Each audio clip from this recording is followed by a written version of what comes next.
Welcome viewers, welcome to our channel Kundan life school. তো student ওয়েলনেসের উপরে আরও একটি ভিডিও, এবং সেটি হলো ছাত্রছাত্রীদের পরীক্ষার হলে ভুলে যাওয়ার একটা সমস্যা, বা পড়া মনে না রাখতে পারা, বা খুব দ্রুত ভুলে যাওয়ার একটা সমস্যা।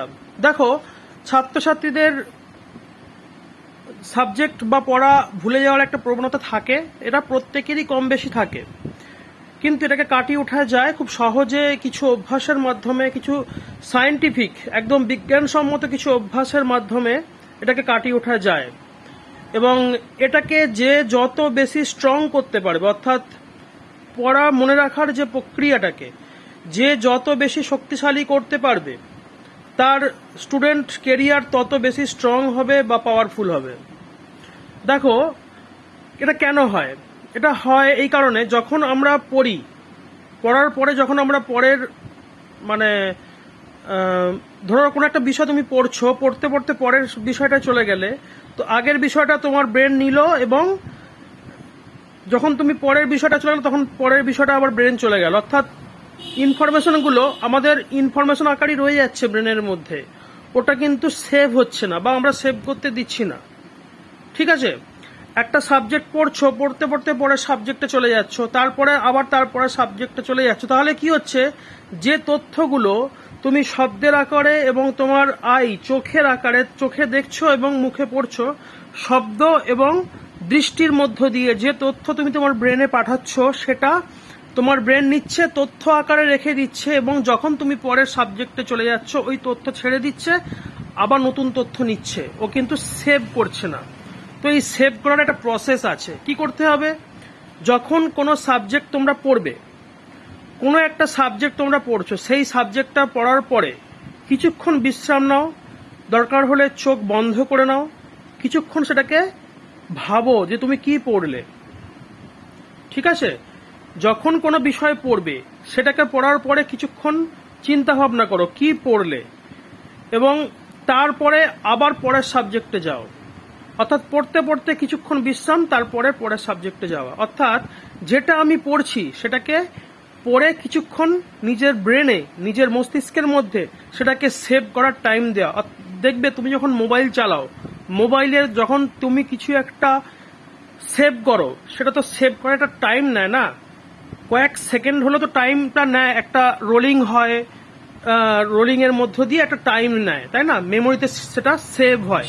ঠিক তেমনি যখন তুমি তোমার কোনো ইনফরমেশন তুমি তোমার ব্রেনকে দিচ্ছ, তখন সেটাকে সেভ করতে হবে। তো সেই সেভ করার পদ্ধতিটা কি? যে বিষয়টা নিয়ে তুমি পড়ছো সেই বিষয়টা নিয়ে কিছুক্ষণ ভাবো, তারপরে নেক্সট বিষয়ে যাও, আবার সেই বিষয়টাকে নিয়ে কিছুক্ষণ ভাবো। এভাবে যদি ক্রমান্বয়ে তোমরা পড়াশোনা করতে থাকো, তাহলে দেখবে অনেক বেশিক্ষণ সময় তোমাদের বিষয়গুলো মনে থাকবে।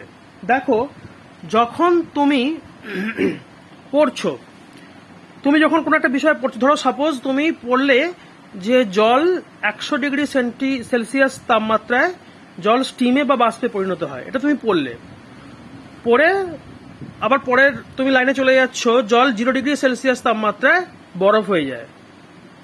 তো এখানে ডিফারেন্সটা কি হলো?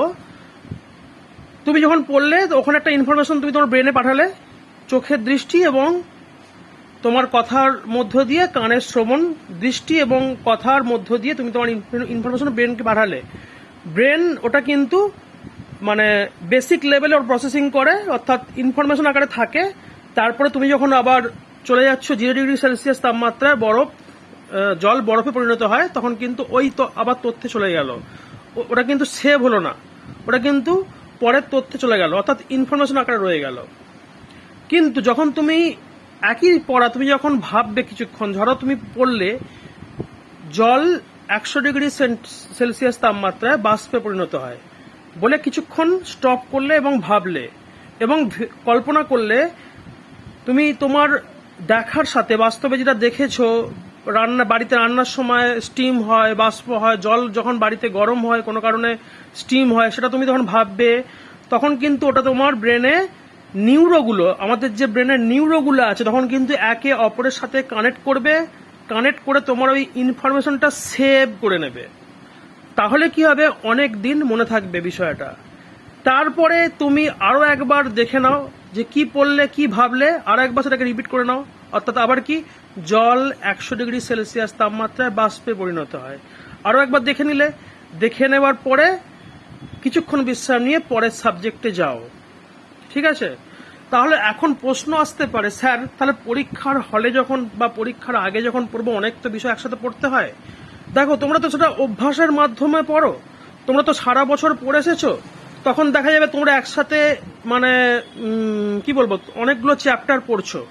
তো তখন তোমরা কয়েকটা ভাগে ভাগ করে নাও।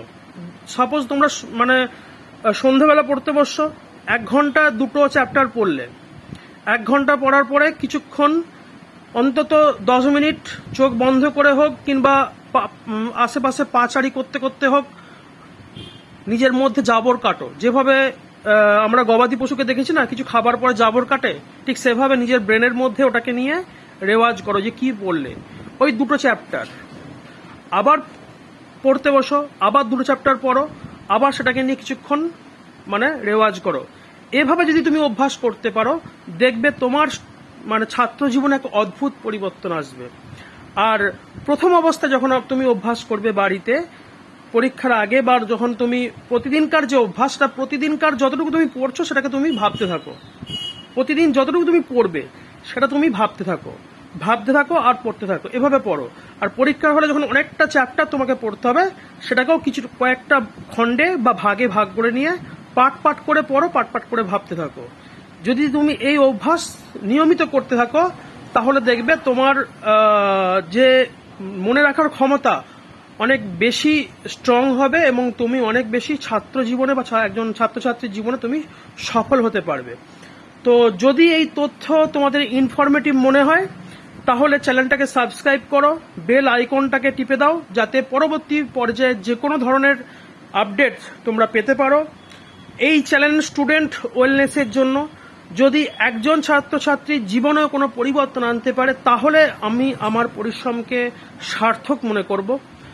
তো আরও কিছু প্রক্রিয়া আছে, আরও অনেক প্রসেস আছে, প্রাণায়াম আছে, ব্রিদিং এক্সারসাইজ আছে, যেটা খুব সহজে তোমরা মানে পরীক্ষায় বসে কিংবা পড়তে বসে ইনস্ট্যান্ট কয়েক মিনিটের মধ্যে নিজেদের রিফ্রেশ করতে পারো।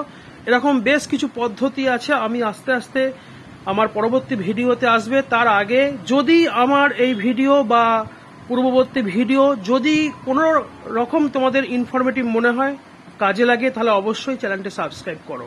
ধন্যবাদ।